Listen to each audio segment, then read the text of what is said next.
Hi everyone, welcome back. Welcome to week 3. And this week we're looking at the ancient Middle East. We're looking at a part of the world that has been a place of continuous civilization since the Neolithic Revolution, since this great change in the way human beings live in society with one another that we discussed last week. It's also a meeting point for different cultures and regions. The Middle East throughout history has been a meeting point for ideas, peoples from India, from Europe, from the Mediterranean, from other parts of Asia. And so it's a hugely important part of the world to study. First for its antiquity, and secondly for its regional importance. Here we see the rise of one of our main themes in this study of the ancient Middle East. We see the rise of one of our main themes in this course, the rise of political identity, an understanding of what it means to be an Egyptian, and what it means to be a Babylonian, what it means to be an Assyrian, or what it means to be a Persian. That people are recognizing similarities in the communities and the societies that live around them outside of simple family biological ties, the sort of ties that we talked about last week. And so this is an aspect of our study of the ancient Middle East that I'm going to emphasize. In terms of our theme of technology, we're also going to see the rise of the use of iron, both to make new instruments and to forge new weapons. We're going to look at a couple of different ancient Middle Eastern societies, and we're going to begin with the society of Egypt.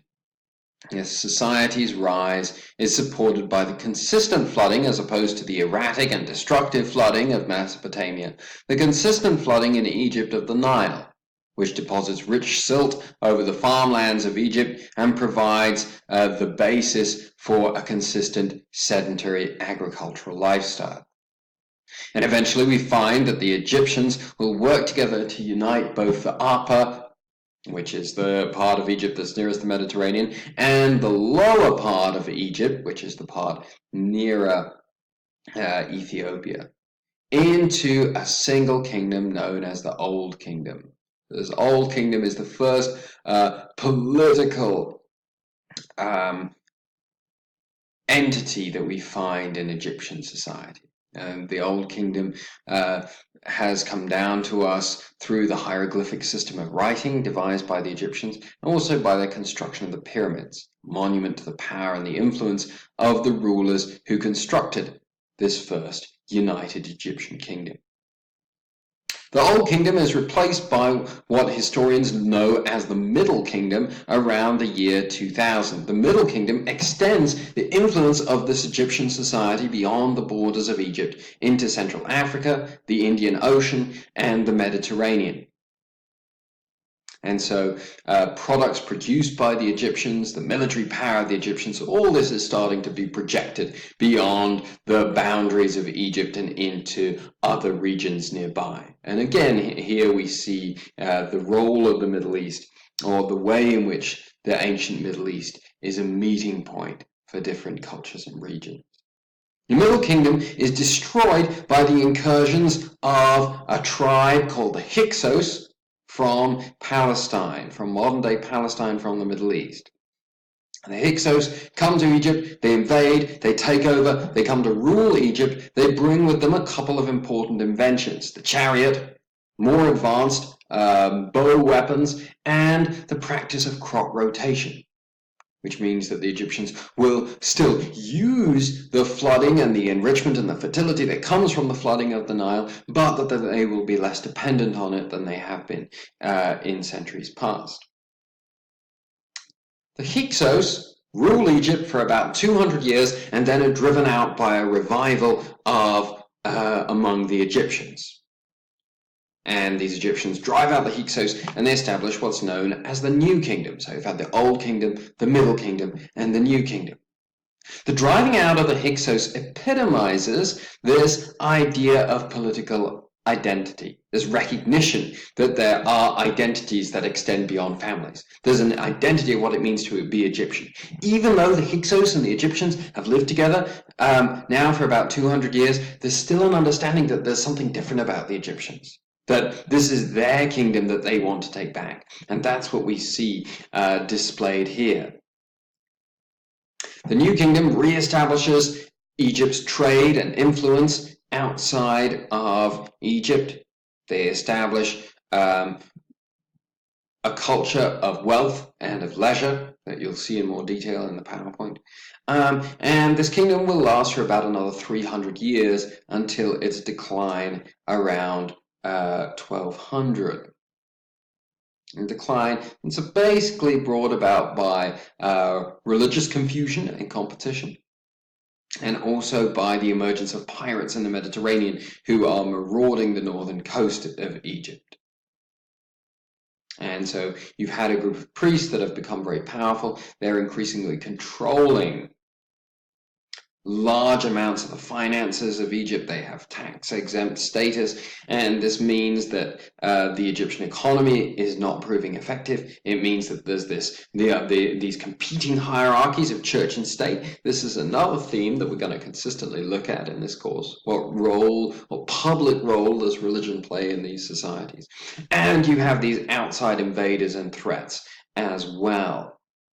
And so this will bring an end to Egypt's preeminence, but not the fascination with Egypt and not the ongoing influence of Egypt, which will remain consistent for another 2,500 years, even up until the present day. The next major civilization that exerts a powerful influence across the ancient Middle East is this civilization of the Assyrians. Pastoral people living in the Middle East who established trading connections with both the Mediterranean and with Egypt and with Mesopotamia further to the Middle East.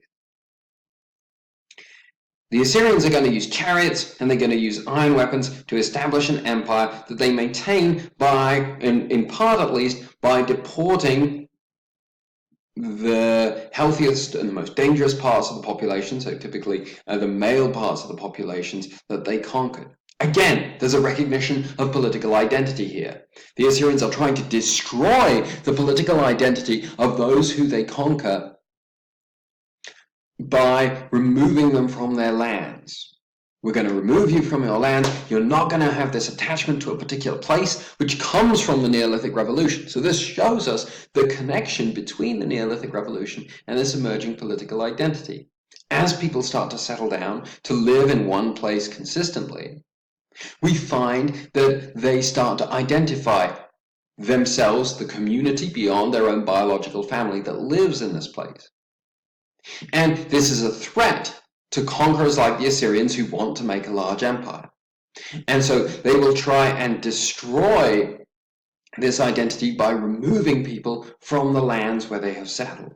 There's an understanding that if we take you away from this region that you associate with your particular community, you will lose that identity. And instead, you'll just become subjects of the Assyrians, which is what we want, what the Assyrians want. The Assyrian Empire, very successful for a number of years, eventually falls partly because of resentment. People knew what was going on. They wanted to maintain their political identities. There's this valuation of political identity that we see in terms of the Egyptians and the Hyksos, but also in terms of the Assyrians and the peoples that they conquered.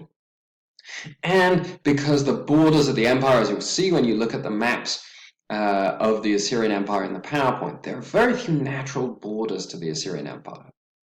And so these two policies, two aspects of the Assyrian Empire, the vast borders and the large army required to carry out these deportations, eventually make the Assyrian Empire top-heavy and lead to its fall. Some historians recently have tried to rehabilitate the reputation of the Assyrians, that they were not the brutal conquerors they've typically been portrayed as. But it's worth noting that those who conquered Assyria definitely saw the Assyrians as something to be really removed from the face of the earth. So Egypt, as I said, will survive. Assyria will be utterly wiped out, utterly destroyed. Those who conquered Assyria took special efforts to make sure they totally destroyed the capital city of the Assyrian Empire so that this empire might never rise again. And it wasn't until about 150, 200 years ago that the ruins of this civilization were recovered. So we've covered two major civilizations. I'm going to close this video here and I'm going to make another one about Babylon and Persia. And again, just to re-emphasize, we see these themes of political identity being recognized in these two civilizations that we've looked at so far. Okay, I'll see you very shortly, I expect, in the next video.